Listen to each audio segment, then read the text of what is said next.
Welcome back here with Goldberg. A number of people have asked me to discuss the monstrosity that passed the U.S. Senate, the bailout.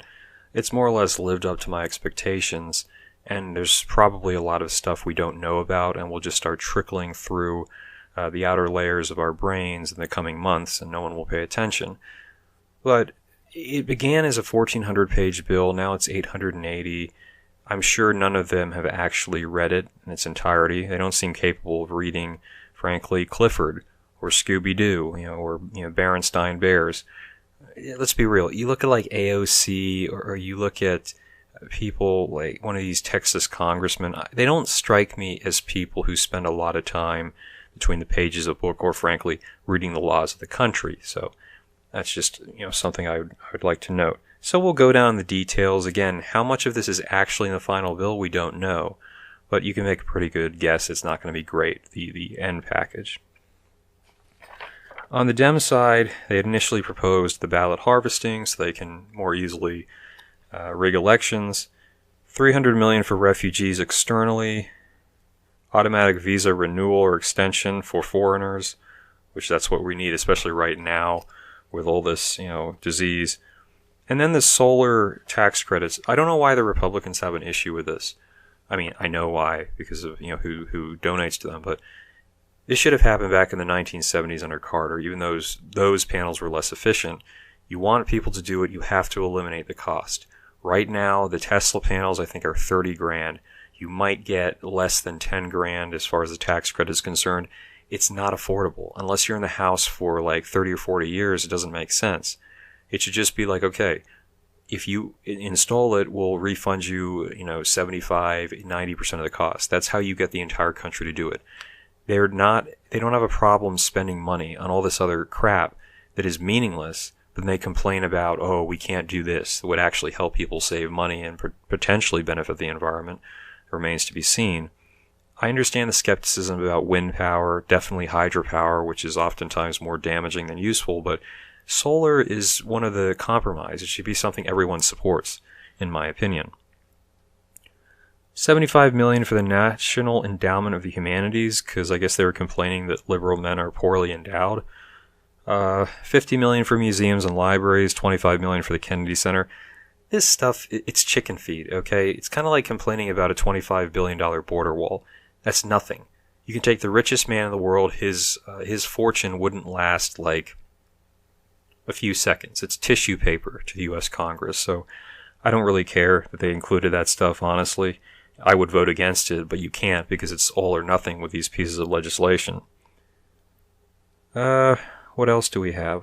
The stuff they wanted a pension bailout. Yeah, that's coming soon. That time bomb talked about that a year or so ago. Postal Service bailout. Yeah, I mean, they made it an independent agency. It's been struggling since then. We should just do what the British did. They did a bipartisan agreement and they privatized the Royal Mail. The Royal Mail, the one that's actually like the Queen's Mail. They privatized it, and it's a much better outcome.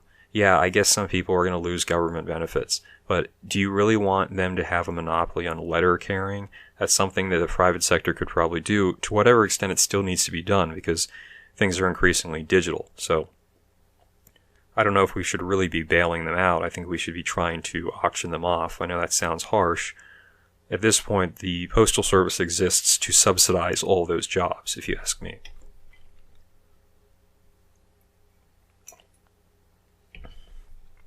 So that's the Democratic side. Now we have the Republicans, which I shouldn't say Republicans because this is the bulk of the bill. The paychecks to Americans. If you make $99,000, as we said, you don't get anything.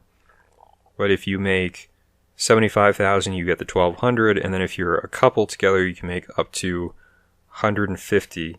You get $2,400 between each other, and then of course you get some checks for the babies. Now I was just thinking about how stupid this sounds, though, because they based it. It was like this. First, they said it's going to be based upon 2018. And then they said, oh, by the way, if you already filed taxes for 2019, it'll be based upon that. So in other words, the early bird gets cucked. Yeah. Well, I was just thinking for a second. So if you were that married couple together and your wife is an empowered woman. She makes $145,000, and you work really hard because you're an empowered man. You're red pill, and you're MGTOW, and you MGTOW your red pills, and you make like $4,000. So you would actually be eligible for those payments. But the dude who makes by himself $145 gets nothing. So they want to encourage you to get married, even though, by the way, they're saying because of coronavirus, couples being home together is causing them to have anxiety, anger, resentment, and they say there's going to be a spike in divorce because of corona. I think the drink itself was doing that, but it's just kind of the normal stuff you get. $150 billion healthcare bailout. That was expected. They already, I thought, got money. Didn't they get that in the previous bill?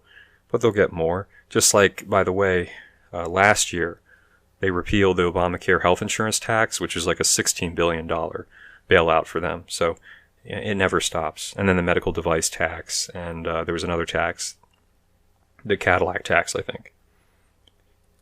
$360 billion for small business loans and grants. Sounds good. I would like to know what small businesses are going to get the money.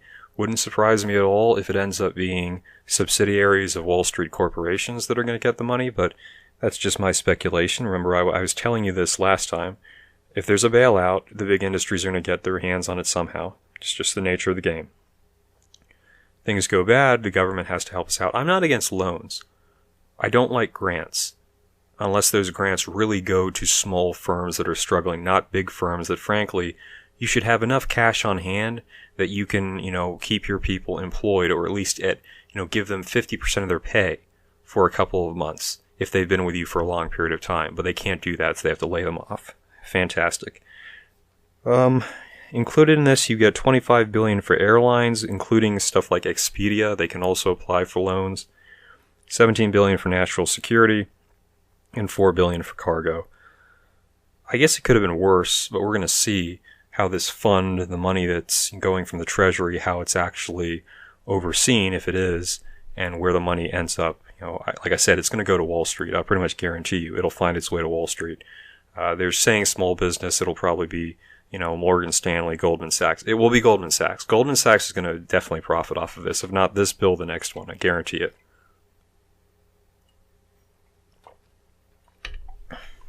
So then we get to the bigger question, which is what I really wanted to discuss with you guys. And that is, the government messed this up, right? The government doesn't know how to respond. People saying, oh, it's a terrible reaction. I was like, exactly. The government doesn't have these things stockpiled. They have all their stuff being manufactured in China. And what is their their idea in the midst of this crisis? Well, they take more freedom away from people. No, I'm not a conspiracy theorist, but we figured out that it was Billy Boy Barr who is asking Congress now to create legislation that will further eliminate habeas corpus. So in this case, they can pause court proceedings if there's a crisis like corona, and then you don't get to appear before a judge, you're indefinitely detained. They can already do that under certain laws that have been bipartisanly approved. This would just make it worse. Don't waste a crisis, that's the old saying. You have these draconian lockdowns in California, in Illinois, in Europe. People don't really question them. By the way, leftists, if Trump does that too on a national level, are you going to accuse him of being a dictator? Or are you just going to accept it? Or are you going to go out in the streets with your high point C9s and say, we're not going to take this. This shit's going down, man, brah. Realistically, I did hear the story about Orban wanting to rule by decree. I don't know if I actually believe that, but it's something to consider. It could be just propaganda. My point is, we are 100 years gone from when most of these dictators who we look back on ooh, those people were coming to power. And we're pretty much in the same trajectory. The predictions of we're going to fight off the radical Islamists, then we're all going to embrace capitalism, freedom, and democracy, we're going the opposite direction, Hungary being more like Horthy. Italy will probably come back. Salvini's a clown, if you ask me, but you might have someone else who becomes a strong leader. Russia has a paternal autocrat. China is led by a dictator. India increasingly led by a dictator. Not exactly, but they're moving more in that direction with the Hindu nationalism. Bolsonaro, to a certain extent AMLO, but he's a little squishy. Trump, one of the most powerful presidents ever, and probably going to get more power.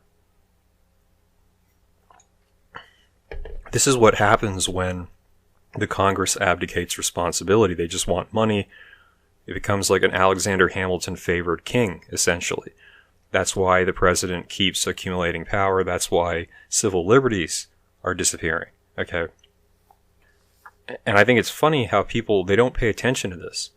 They act like, oh no, the big deal is the coronavirus. The big deal is the fact that more of your liberties are being eroded and you don't seem to care because you're fixated on the fact that, oh my God, I might die of something, where most of the people are elderly. Not trying to discount them, not saying they're disposable, and just pointing that this is not the Black Plague, but it's being treated like it's some end of the Armageddon type scenario. Probably promoted, of course, by people who they live most of their lives watching playing games, watching streaming shows. They want to feel like they're in that apocalyptic scenario, fighting off the dictator, fighting off the natural disaster. And you just got to be realistic for a second. The real problem is right in front of you. Your freedom is being taken away. You don't seem to care because you're more interested in being in a simulation, ostensibly.